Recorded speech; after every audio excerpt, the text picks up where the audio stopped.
Dr. Karen Inns, a sport pedagogist at UTT, and Dr. Candice Thomas, a researcher specializing in athlete transitions, led the extensive research project.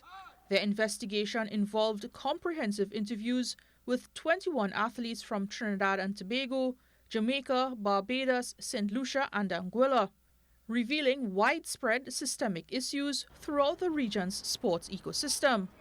But one of the key findings that we found with the research on both team and individual sports was the sport organizational culture.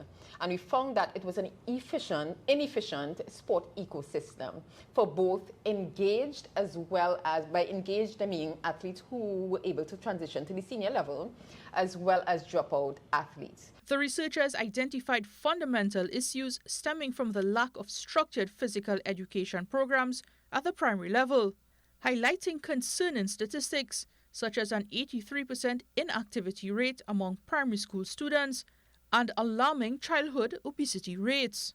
There is no real policy that is directing physical activity at the primary level.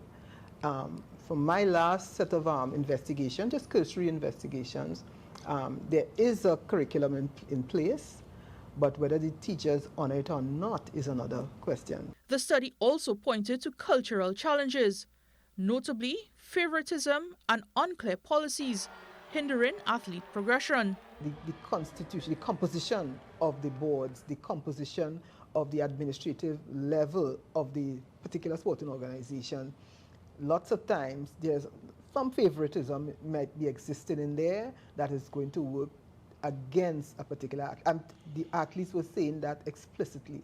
I do not know what else I could do to be selected. So if you're talking about culture, yes, that little kind of nepotism is there, and we have to find ways to address those things. Both researchers recommended systemic reforms, advocating structured physical education programs starting in primary schools and the adoption of coherent, evidence-based sports policies at national and organizational levels. A structured approach, a structured and a targeted approach is what is required if we are talking about enhancing our fortunes in the area of sport. And outside of that, there is no conversation to really be had. UTT continues its commitment to advancing sports education, offering bachelor's and master's programs designed to produce skilled professionals who can influence positive change within regional sports management.